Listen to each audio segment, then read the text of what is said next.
Hello everybody, welcome back to Vegas Sports Talk, and this afternoon I am doing a viewer suggestion video where Lori C, she suggested this video, and it is every UNLV win of the 2019-2020 season.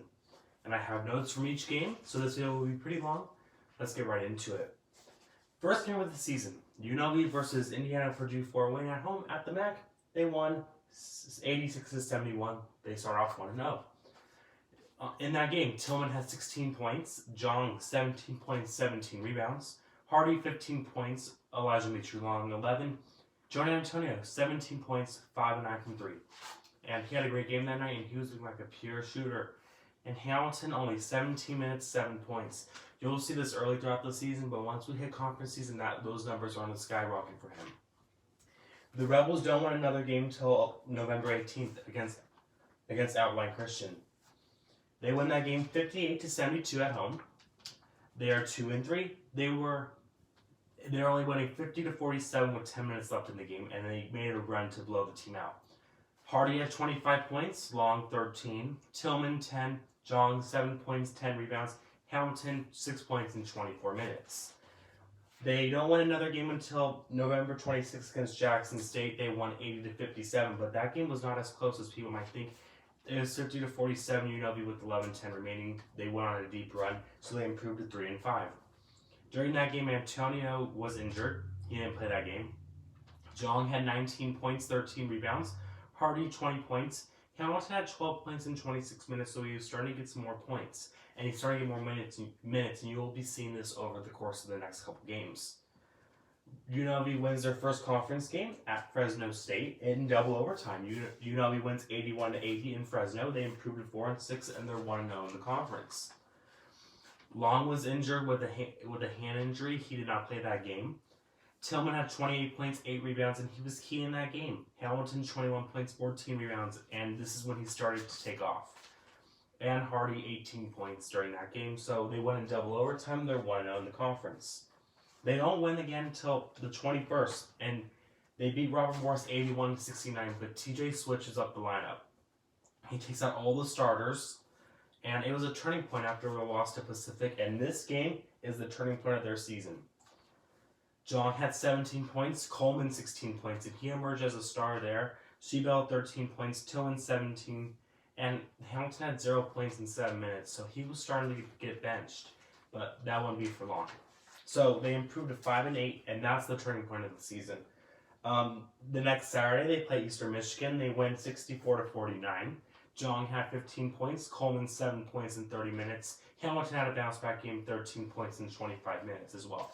He really didn't play the starters that much in that game either, but he was starting to get them more playing time.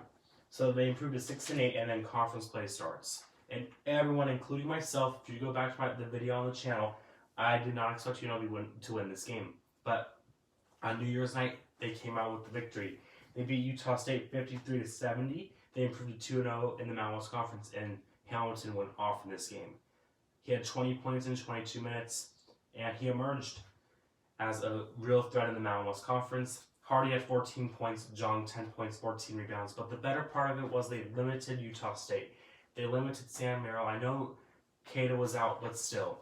They played hard, and they played great under TJ that night. So they're 7-8 and they're 1-0 to start 2020. On that Saturday, they beat Air Force 71-59, 8-8 in conference, 8-8 overall, 3-0 in conference play for the first time in 6 years. Air Force came out strong early in that game, making all their shots, but UNLV shut them down. And Hamilton played 19 minutes for 15 points. He gets Player of the Week. Hardy 21 points, Coleman had 6 points, 10 rebounds, Jong 12 points, 8 rebounds, and remember, Long isn't even back yet. He comes back a little later on in the season. Then the Rebels, they lose at Boise, so they decrease to 3-1 in the conference, and then they go to Wyoming and they win this one in overtime. They should not have won this game. Saying that right now they improved to 4-1, but they were down 7 with a minute 13 left in the game, and they find a way to beat the Pokes in Laramie. UNLV came back from 7 down. Hamilton had 19 points, Coleman 14 points, Jonah had 15 points, and Tillman hit 2 big free throws to force overtime. That game was wild. I was watching it down on the strip because I was going to the Golden Knight game. Washington, Shake Shack, and I could not believe what I was seeing with the Rebels actually coming back. Old Rebel teams would have just folded, but this team played hard, and they improved to 9-9 and 4-1 in conference. The next Wednesday they play San Jose State at home. They won 98-87, and they're starting to score more. You can see that throughout the season. They don't score as much early. Well, they score a lot early in the year, and then they kind of tank, but then they're starting to increase their scoring again. They improved to 5-1 in the Mountain West Conference. Hamilton, 25 minutes, 16 points. Coleman, 17 points. Hardy, 16 points. Jonah, 15 points. And it was really balanced scoring, and they improved to 10-9, 5-1 in the conference. And they look unstoppable. Then we play New Mexico at home. It's a blackout. They win that one 99-78. That was just an amazing game to watch. New Mexico just led up in the second half. The first half was close. Hamilton had 35 points in 30 minutes. Blair 14 points, Antonio 14 points, and the Rebels pulled away late.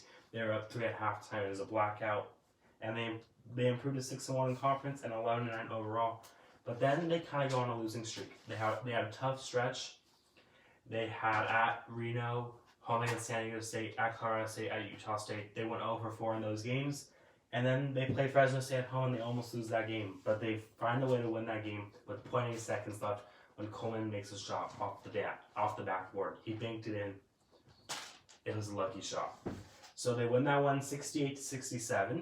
They improved to 7-5 in conference. That was a key game for the Rebels. If they lose that game, I don't even think they get 9 wins in the conference season. Coleman had the game winner with 0.8 left. Hamilton, 17 points in 33 minutes. Sheebell, 13 points. Hardy had 18 points. But it was a slow start to the game for the Rebels, and then Wisely Trulong was back in the lineup. He didn't play in his first game back, but games after this, he started to really play well. So they lose to Nevada at home on February 12th. But then they go to New Mexico and they win 78-73. They improved to 13-14, 8-6 in the conference. Long had 17 points, Coleman 16 points, Hamilton 17 points, and Hardy had 16 points. And the Rebels just played harder than the Lobos did. They didn't shoot free throws well. The refs tried to blow that game, but the Rebels found a way to win. And this was the start of a 5-game winning streak to close out the regular season. On Tuesday the 18th, UNLV played Colorado State at home, and they dominated them. They won 80-56, and UNLV did not score in the last 5 minutes. They improved to 14-14.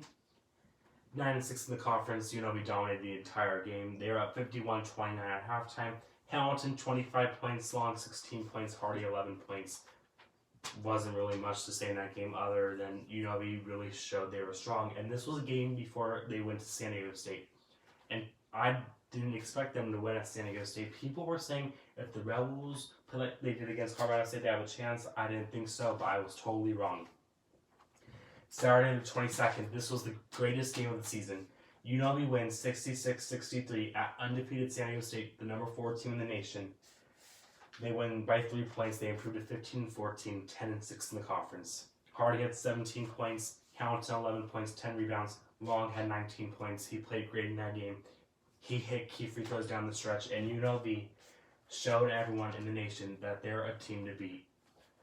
Then they have senior night against Boise on Wednesday the 26th. They win 76-66, but they were up 27 in the second half. They tried to blow that game. They were only up 7 with about 30 seconds left, but they held on. It was senior night. They improved 11-6 in the conference, 16-14 overall, but that kind of gave Boise momentum going into the Mountain West Conference tournament. Hardy had 24 points, Long 16 points, Hamilton 22 points. The last game we've ever seen of Elijah Trulong at the MAC because he was hurt in the Mountain West tournament. So let's get into that game. The last game of the season, Saturday, leap day, the 29th. They go to San Jose State. They won 92-69. They finished the regular season 17-14, 12-6 in the Mountain West Conference. Long had 20 points, but he was injured. His knee was injured with 3:59 left in the game. He could not play in the next game against Boise State, and the Rebels lose that game to end their season. Hardy had 17 points, Hamilton 18 points, Jong 19 points, 12 rebounds. Jong, his season was kind of iffy. It was good in the start, good at the end, but in between it wasn't the greatest. So UNLV finishes tied for second, 12-6 in the Mountain West Conference, and come on Rebels, UNLV go fight win. So there you guys go. This was a video suggested to me by Lori C. Make sure to follow her Instagram, and make sure to follow my Instagram and Twitter at Vegas Sports Talk. If you post suggestions, I'll make videos. So, thank you guys so much for watching. It was a great season for the Rebels. I expect next season to be even better. Thank you guys so much for watching. I'll talk to you guys again real soon.